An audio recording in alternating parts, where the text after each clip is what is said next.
National women's health and wellness day ആയിട്ട് നമ്മൾ September മാസത്തിലെ അവസാനത്തെ ബുധനാഴ്ച നമ്മൾ സെലിബ്രേറ്റ് ചെയ്യണം. ഇൻ്റർനാഷണൽ വിമൻസ് ഡേ എല്ലാ വർഷവും മാർച്ച് 8 നമ്മൾ സെലിബ്രേറ്റ് ചെയ്യണം. നമ്മൾ national women's and health day ആയിട്ട് സെപ്റ്റംബർ മാസത്തെ അവസാനത്തെ ബുധനാഴ്ച നമ്മൾ സെലിബ്രേറ്റ് ചെയ്യണം. അതിനോടനുബന്ധിച്ച് നമ്മൾ ഇന്നിവിടെ ഒരു പാനൽ ഡിസ്കഷൻ കണ്ടക്ട് ചെയ്യുന്നു. ഞാൻ doctor Anoop Krishnan, saint Thomas hospital ചെത്തിപ്പുഴയിലെ ഗൈനക്കോളജിസ്റ്റാണ്. എൻ്റെ കൂടെ പാനലിസ്റ്റായിട്ട് മാഡം. ഞാൻ Shiji Varghese, Vazhappally saint Teresa's higher secondary സ്കൂളിലെ പ്രിൻസിപ്പലാണ്. ഞാൻ സിസ്റ്റർ ഡോക്ടർ ആശ KC, ഞാൻ ചെത്തിപ്പുഴ സെൻറ് തോമസ് ഹോസ്പിറ്റലിലെ നാച്ചുറോപ്പതി കൺസൾട്ടൻ്റാണ്. ഞാൻ അഡ്വക്കേറ്റ് പ്രീതി സജി, ഒരു പൊതുപ്രവർത്തകയാണ്. വെള്ളിനാട് ബ്ലോക്ക് പഞ്ചായത്തിൻ്റെ ആരോഗ്യ വിദ്യാഭ്യാസ സ്റ്റാൻഡിംഗ് കമ്മിറ്റി ചെയർപേഴ്സണാണ്. ഞാൻ Kavitha Vijayan, CMS college dietetics and food service management department assistant professor and ഹെഡാണ്. എല്ലാ പാനലിസ്റ്റുകൾക്കും നമ്മുടെ ഇന്നത്തെ ഡിസ്കഷനിലേക്ക് സ്വാഗതം. നമ്മളിന്ന് ചർച്ച ചെയ്യാൻ ഉദ്ദേശിക്കുന്ന ടോപ്പിക് എന്ന് പറയുന്നത് വിമൻസ് ഹെൽത്ത് ആൻഡ് വെൽനസ് ആണ്. നമ്മുടെ WHO 1948 തൊട്ട് ഡിഫൈൻ ചെയ്തിട്ടുണ്ട്. ആരോഗ്യം എന്തെന്നാൽ ഒരാളുടെ ഫിസിക്കൽ, മെൻ്റൽ, ഇമോഷണൽ ആയിട്ടുള്ള വെൽബീയിങ്ങിനാണ്, സ്റ്റേറ്റ് ഓഫ് വെൽബീയിങ്ങിനെയാണ് നമ്മൾ ആരോഗ്യം എന്ന് പറയുന്നത്. പക്ഷേ ഇപ്പോൾ അതിന് കുറച്ചും കൂടെ ഡയമെൻഷൻസ് കൂടിയിട്ടുണ്ട്. ഒക്കുപേഷണൽ ഡയമെൻഷൻ ഉണ്ട്, അതുപോലെ തന്നെ സ്പിരിച്വൽ ഡയമെൻഷൻ ഉണ്ട്.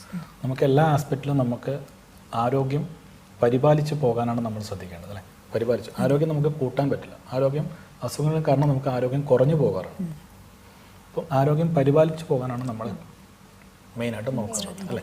നമുക്ക് ഏതൊക്കെ രീതിയിലും നമുക്ക് ഒരു വിമൻസ് ഹെൽത്ത് നമുക്ക് മുന്നോട്ട് കൊണ്ടുവരാൻ പറ്റും. അതുപോലെ തന്നെ എന്തൊക്കെ ആസ്പെക്റ്റിൽ നമുക്കിപ്പം കൂടുതൽ പറഞ്ഞ് കേൾക്കുന്നത് വുമൺ എംപവർമെൻ്റ് ആണ്. വുമൺ എംപവർമെൻറ്റ് വെച്ച് കഴിഞ്ഞാൽ സ്ത്രീകളെ മുന്നോട്ട് കൊണ്ടുവരണം, സൊസൈറ്റിയിൽ മുന്നോട്ട് കൊണ്ടുവരാൻ വേണ്ടിയിട്ട്. പണ്ട് നമ്മുടെ VK ഭട്ടതിരിപ്പാട് പറഞ്ഞത് അടുക്കളയിൽ നിന്ന് അരങ്ങത്തേക്ക് പറഞ്ഞ പോലെ ഇപ്പോഴും കുറേ സ്ഥലങ്ങളിൽ ഇപ്പോഴും അടുക്കളയിൽ തന്നെയാണ്. പക്ഷെ അവിടെ നിന്ന് നമുക്ക് മോട്ടിവേറ്റ് ചെയ്തിട്ട് നമുക്ക് അവർ മുന്നോട്ട് കൊണ്ടുവരണം. അപ്പം ഹെൽത്ത് ആൻഡ് വെൽനസ് ഡേയിൽ നമുക്ക് അവർക്ക് എന്തൊക്കെ രീതിയിൽ നമുക്ക് അവരെ മുന്നോട്ട് കൊണ്ടുവരാൻ.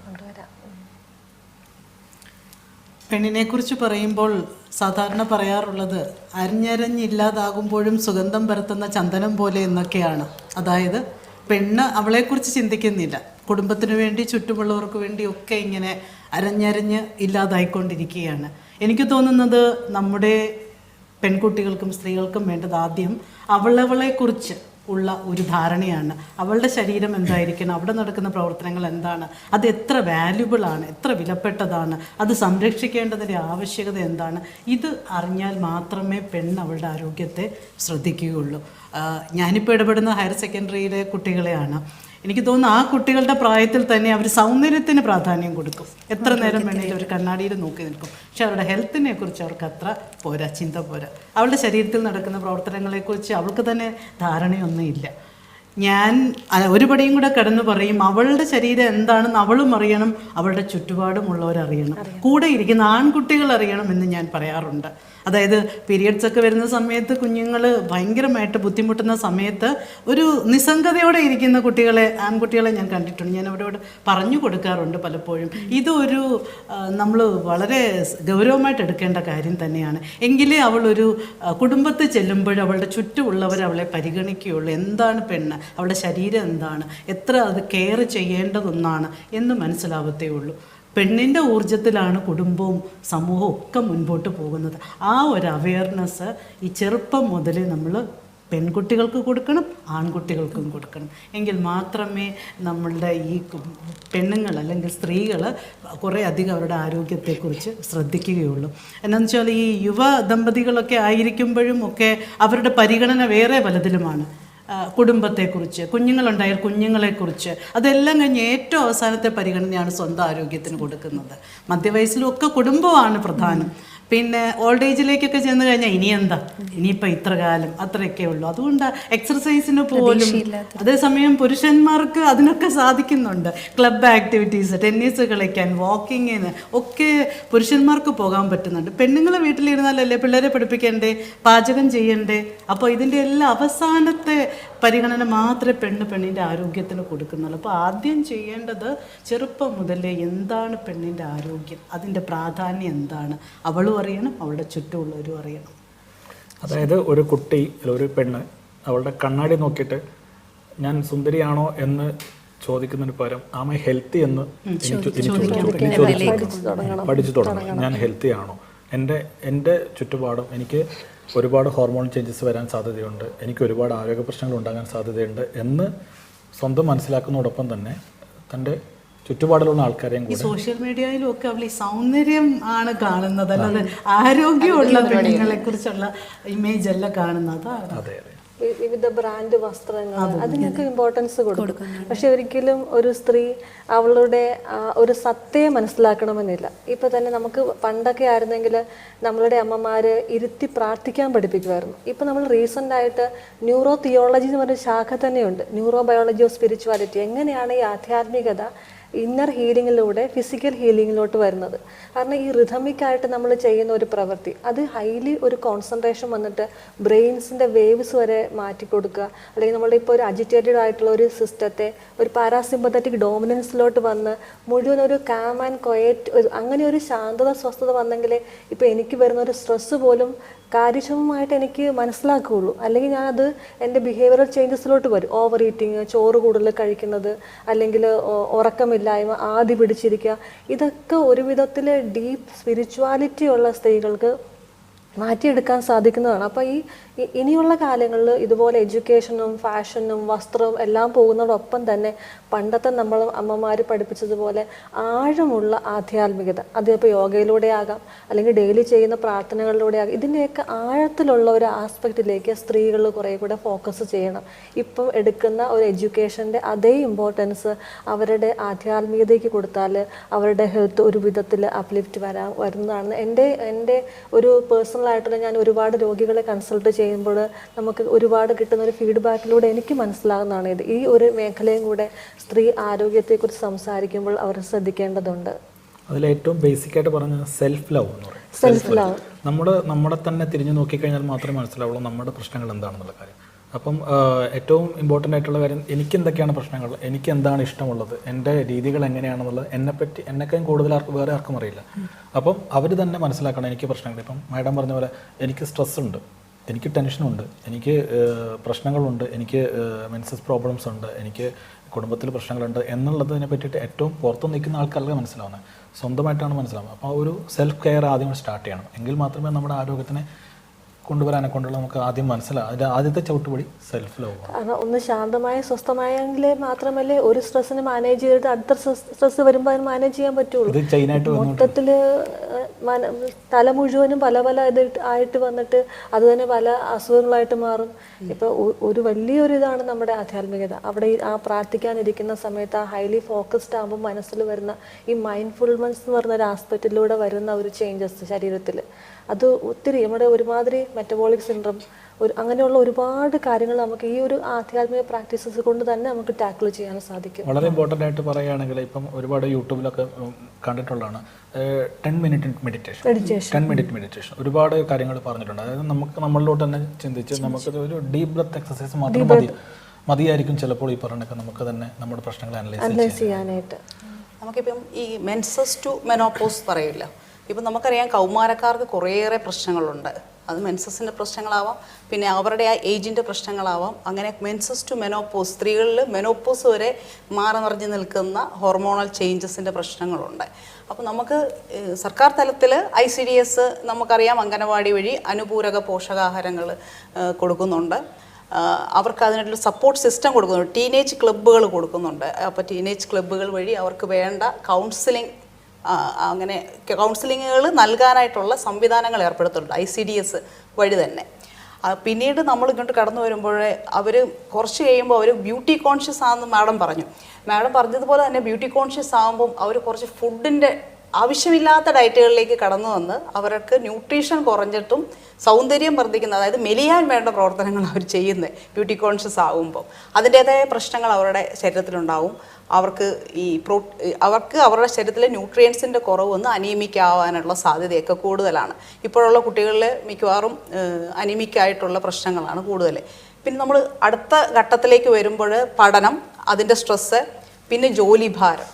ഇപ്പം നമ്മളെ ലേറ്റസ്റ്റ് ആയിട്ട് നമ്മുടെ സമൂഹത്തിൽ എത്തി നിൽക്കുന്ന സംഭവം നമുക്കറിയാം. റീസെൻ്റായിട്ട് നമ്മുടെ കൊച്ചിയിലെ അന്നയുടെ മരണം ആയിട്ട് ബന്ധപ്പെട്ടാണ്. ഹൃദയാഘാതം മൂലമാണ് അന്ന മരിച്ചത്.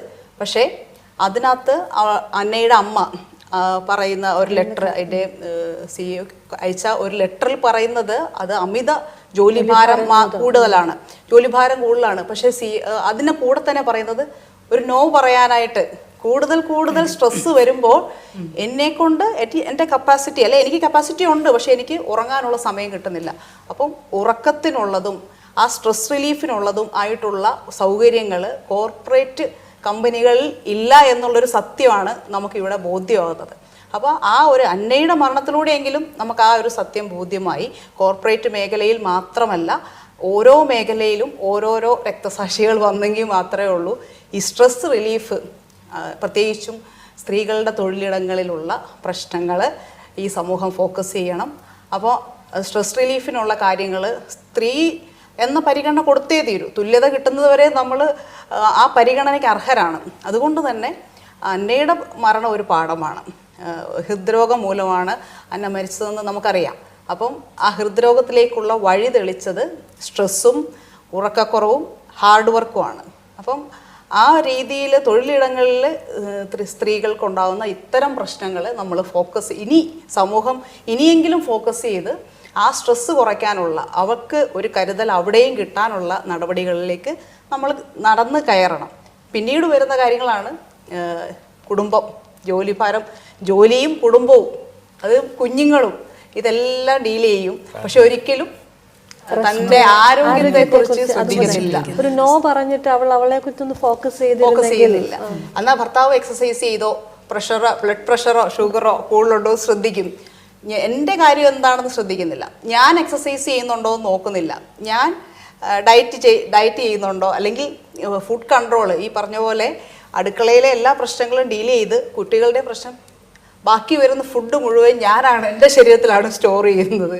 അപ്പം ആ ഒരു പ്രശ്നങ്ങൾ, എന്നെക്കുറിച്ച് സെൽഫ് കെയർ ഇല്ല. സാറ് പറഞ്ഞ പോലെ തന്നെ സെൽഫ് ലവ് ഉണ്ട്, സെൽഫ് കെയർ ഇല്ല. ആ പ്രശ്നങ്ങൾ, സ്വന്തം ജോലിസ്ഥലത്തെ പ്രശ്നങ്ങൾ, അതെല്ലാം മാഡം പറഞ്ഞ പോലെ കുടുംബത്തിലെ മൊത്തം പ്രശ്നങ്ങളുടെ കൂട്ടത്തിൽ അതും കൂടെ ചേർത്ത് വയ്ക്കും. അപ്പോൾ ആരോഗ്യകരമായ ഒരു ജീവിതം നയിക്കാനായിട്ട് സ്ത്രീകൾക്ക് കഴിയുന്നില്ല. കൃത്യമായ വ്യായാമം ചെയ്യുന്നില്ല. സ്ട്രെസ് റിലീഫിനുള്ള ഒരു കാര്യം ചെയ്യുന്നില്ല. ടീനേജ് പ്രായത്തിലൊക്കെ കുടുംബത്തിൽ, അവനവൻ്റെ കുടുംബത്തിൽ ഒരു പാട്ട്, പ്രാർത്ഥന, നൃത്തം, വായന എന്നുള്ള രംഗങ്ങളിലൊക്കെ പോയിരുന്നു. പക്ഷേ ഇപ്പോൾ ഈ രീതിയിൽ കുടുംബ പ്രശ്നങ്ങളിൽ, കുടുംബകാര്യങ്ങളിൽ ആ സ്ട്രെസ്സ് എടുത്തു വെക്കുന്നതല്ലാതെ ഒരു സന്തോഷകരമായ ഒരു മ്യൂസിക് അനുഭവിച്ചോ, മറ്റെല്ലാം കഴിഞ്ഞിട്ടേ ഉള്ളൂ ഒരു മ്യൂസിക് കേട്ടുകൊണ്ട്, അല്ലെങ്കിൽ എന്തെങ്കിലും ഇഷ്ടമുള്ള വായന. പണ്ട് ജോലി കഴിഞ്ഞ് വരുമ്പോൾ നമ്മൾ തോട്ടിലൊക്കെ പോയി ഒന്ന് കുളിക്കുക, അങ്ങനെ ഒരു മുങ്ങിക്കുളിച്ച് കഴിയുമ്പോൾ തന്നെ ഒരു വിധം നല്ല റിലീഫ് ആകുമായിരുന്നു. ഇപ്പൊ അതിന് സാധ്യതയുണ്ട്.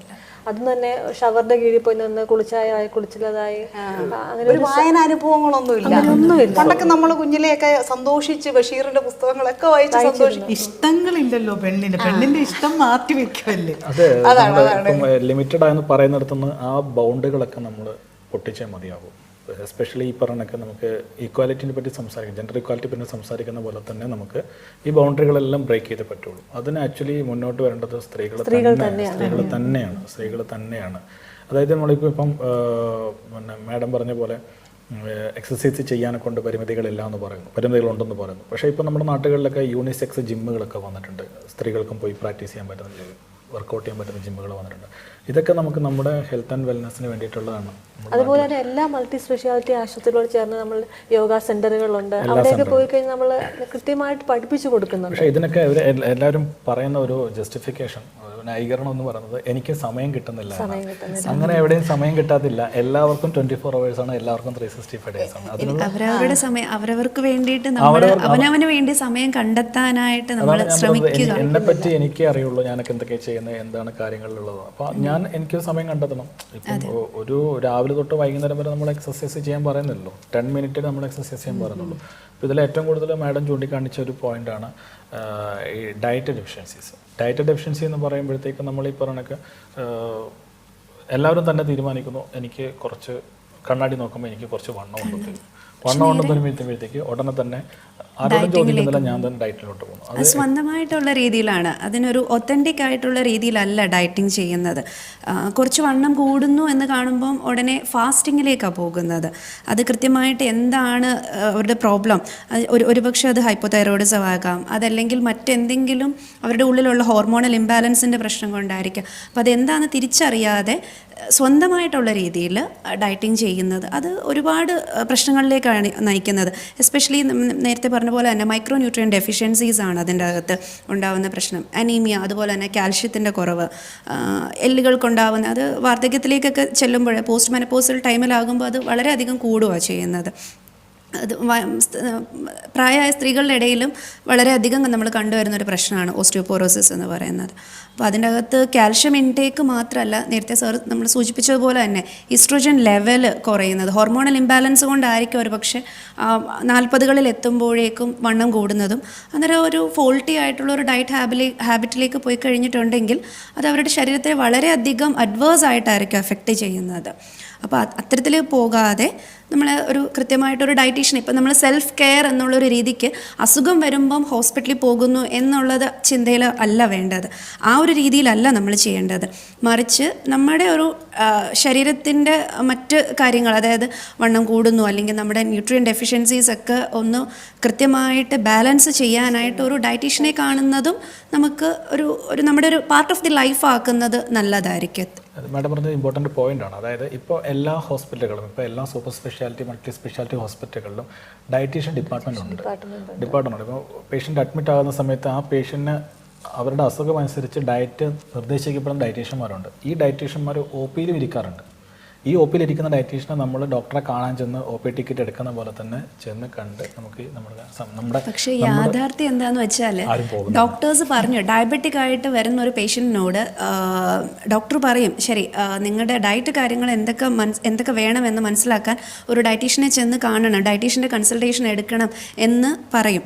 പക്ഷെ പലപ്പോഴും മാക്സിമം ഒരു വട്ടം പോകും, അതിനപ്പുറത്തേക്ക് പോകുന്നില്ല. അവർ പറയുന്നത് ഞങ്ങൾക്കറിയാം, ഞങ്ങളിതൊക്കെ വീഡിയോസിൽ കാണുന്നുണ്ട് അല്ലെങ്കിൽ അങ്ങനെ ചെയ്യുന്നുണ്ട് എന്ന് പറഞ്ഞ് അതിനെ ഇഗ്നോർ ചെയ്ത് സ്വന്തം നിലയ്ക്ക് അവരുടേതായ രീതിയിലേക്ക് ഡയറ്റിങ് ചെയ്യാനാണ് അവർ ശ്രമിക്കാറുള്ളത്. ഈ സെൽഫ് ഡയറ്റിംഗ് എന്ന് വെച്ചിട്ട് നമ്മളിപ്പം നാട്ടിലിപ്പം കുറേ ആളുകൾ പ്രാക്ടീസ് ചെയ്യുന്നത് വെച്ച് കഴിഞ്ഞാൽ ഡയറ്റ് എടുക്കണം, നിങ്ങൾക്ക് അസുഖമുണ്ട് ഡയറ്റ് എടുക്കണം എന്ന് പറഞ്ഞു കഴിഞ്ഞാൽ അപ്പം തന്നെ ഫാസ്റ്റിങ്ങിലോട്ട് പോകണം. Dieting is not fasting, fasting is not dieting. അതല്ല കറക്റ്റ്. അപ്പം നമുക്ക് വേണ്ട ന്യൂട്രിയൻസ് ഡെഫിഷ്യൻസികൾ ഉണ്ടാകും, നമുക്ക് വേണ്ട ന്യൂട്രിയൻസ് കിട്ടില്ലെങ്കിൽ ഡെഫിഷ്യൻസി ഉണ്ടാകും. അത് കറക്റ്റായിട്ട് ഫോളോ അപ്പ് ചെയ്തില്ലെങ്കിൽ അത് ഈ പറഞ്ഞ പോലെ വൈറ്റമിൻ ഡി കുറവ്, കാൽഷ്യം കുറഞ്ഞ്, ഇതെല്ലാം നമ്മുടെ ബോഡിയിലെ സ്കെൽറ്റൽ മസിൽസിനെയും അതുപോലെ തന്നെ ബോൺസിനെയും ഒക്കെയാണ് ബാധിക്കുന്നത്. അത് കുറച്ച് കഴിയുമ്പോഴത്തേക്ക് ഈ പറഞ്ഞ പോലെ 40 ഇയേഴ്സ് കഴിഞ്ഞ് 50 ഇയേഴ്സ് പോസ്റ്റ് മെനോപോസൽ സ്റ്റാറ്റസിലോട്ട് മാസം പുറകെ നിന്ന് കഴിയുമ്പോഴത്തേക്ക് ശരീരത്തിലെ ഈസ്ട്രോജൻ കുറയുകയും കാൽഷ്യത്തിൻ്റെ മെറ്റബോളിസം ഡീറേഞ്ച് ആകുമ്പോൾ സമയത്തേക്ക് എല്ലുകൾ പൊട്ടും. ചെറിയൊരു ട്രിഗർ മതി. അതേപോലെ തന്നെ ചെറിയ പ്രായത്തിലുള്ള ടീനേജേഴ്സിലുള്ള കുട്ടികളുടെ ഇടയിലും നമ്മൾ ഈ പറഞ്ഞ പ്രശ്നം വളരെ കോമൺ ആയിട്ട് കാണുന്നുണ്ട്.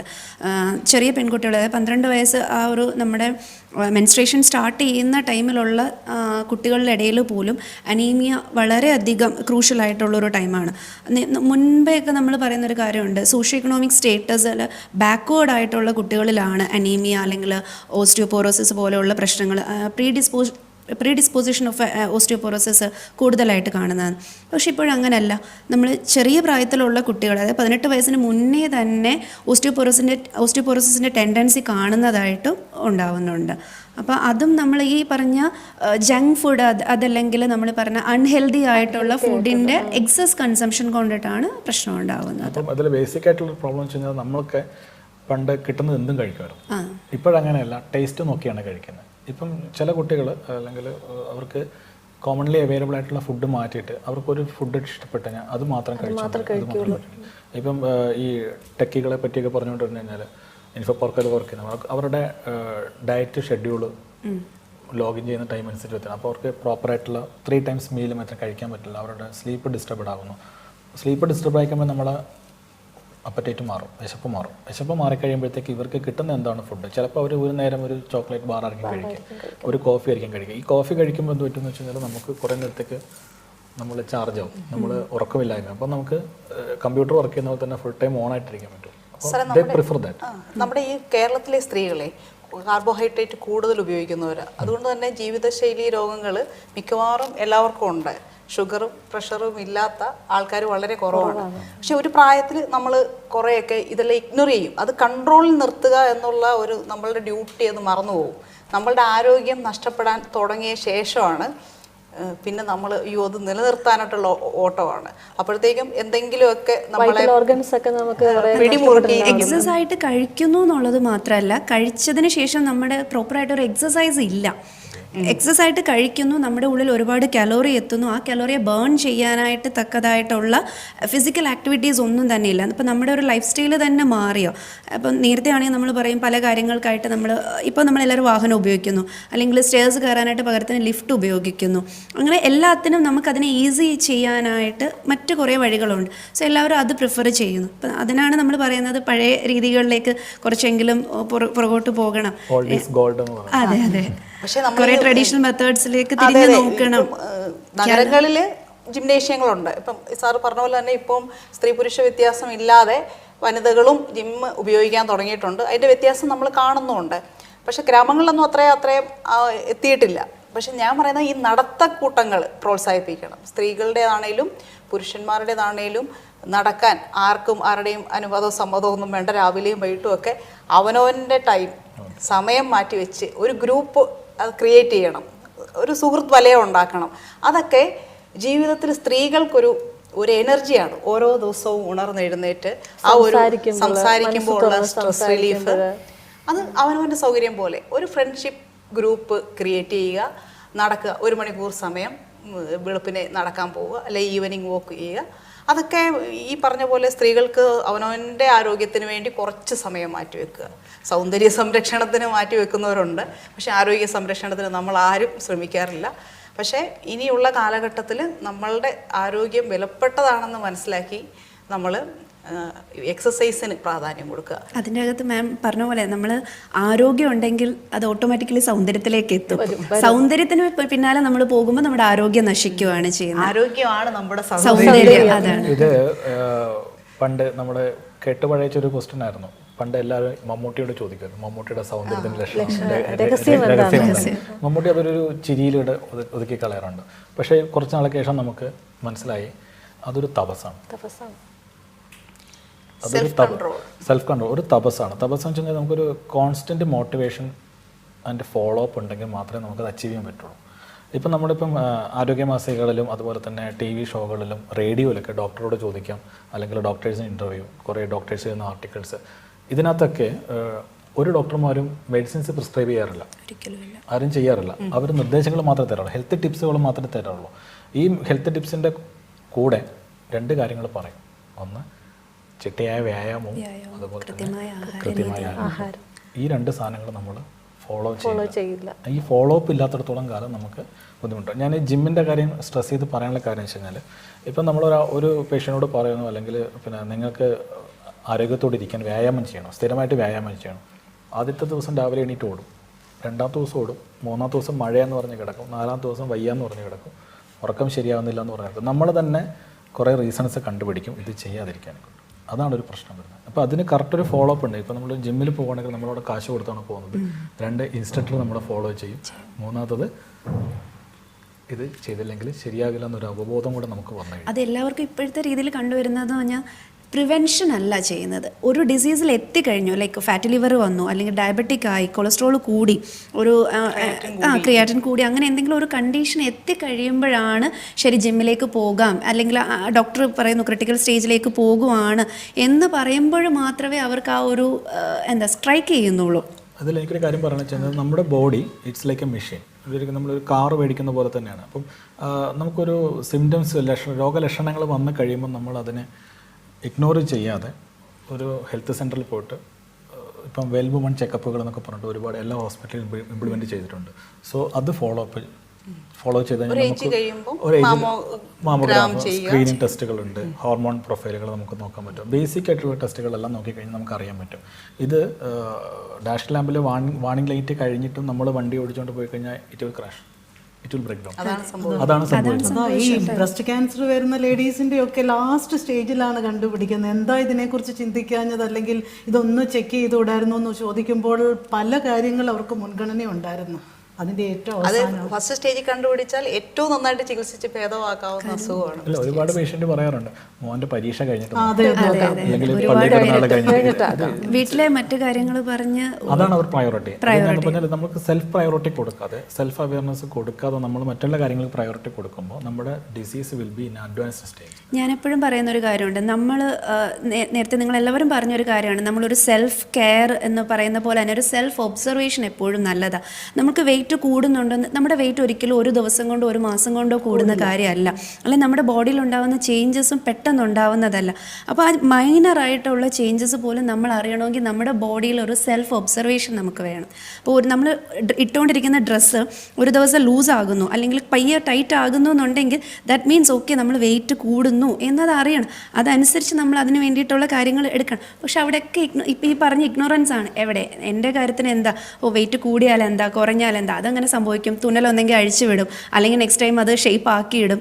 അത് ശ്രദ്ധിക്കുന്നില്ല. വീണ്ടും പറഞ്ഞ ആദ്യത്തെ പോയിന്റിലേക്ക് അതെ, സെൽഫ് ലവ് അതാണ് അവിടെ വരേണ്ടത്. ഇല്ല നമുക്ക് self love and self care. അത് ആ തുടക്കത്തിലേ തന്നെ നമ്മൾ വെയിറ്റ് കൂടുന്നു എന്നൊക്കെ മനസ്സിലാക്കുവാണെങ്കിൽ, അല്ലെങ്കിൽ മേ ബി നമുക്കറിയാം ക്യാൻസറിൻ്റെ ഒക്കെ ഒരു ഫസ്റ്റ് സ്റ്റേജിൽ കാണിക്കുന്ന സിംറ്റംസ് ആണ് നമ്മുടെ ബോഡി ഇമാഷിയേറ്റഡ് ആവുന്നതും അതിൻ്റെ അകത്തുനിന്ന് വരുന്ന മറ്റ് ചേഞ്ചസ് ഒക്കെ. അപ്പം അതൊക്കെ ഒന്ന് തിരിച്ചറിയാനുള്ള ലേഡീസിനോട് നമുക്ക് പറയാവുന്ന ഒരു കാര്യമുണ്ട്, നിങ്ങൾ നിങ്ങളെ മറന്നുപോയാൽ അതെ വേറെ ആരും നിങ്ങളെ ഓർമ്മിക്കാനില്ല. സമൂഹം വളരെ പെട്ടെന്ന്, കുടുംബത്തിലുള്ളവർ അല്പനയാൾ ഓർമ്മിക്കുമായിരിക്കും. അതുകൊണ്ട് നിങ്ങൾ നിങ്ങളെ ഇഷ്ടപ്പെടുക, നിങ്ങളെ ഓർമ്മിക്കുക. സത്യം, ഒരു മെസ്സേജ് എപ്പോഴും FB-യിൽ ഓടുന്നു ഓർക്കുന്നു. കാരണം നിങ്ങളുടെ കാലം കഴിഞ്ഞാൽ അവർ ജീവിക്കും, അവർ മുന്നോട്ട് പോകും, നിങ്ങളില്ലാതെ ജീവിക്കാൻ പഠിക്കും. പക്ഷെ എപ്പോഴും നമ്മൾ കുടുംബത്തിന് വേണ്ടി ആലോചിച്ച്, കുടുംബത്തിന് വേണ്ടി ചിന്തിച്ച്, കുടുംബത്തിന് വേണ്ടി പ്രവർത്തിച്ച് നമ്മളുടെ തന്നെ ആരോഗ്യവും എല്ലാം കളഞ്ഞ് പോകുന്നു. ഒരു രക്ഷകനും ഉണ്ടാകില്ല. അപ്പം ഇതുവരെ നമ്മളോട് സംസാരിച്ചത് എല്ലാ പാനലിസ്റ്റുകൾക്കും നന്ദി. എല്ലാവർക്കും national women's health and wellness ഡേയുടെ ആശംസകൾ.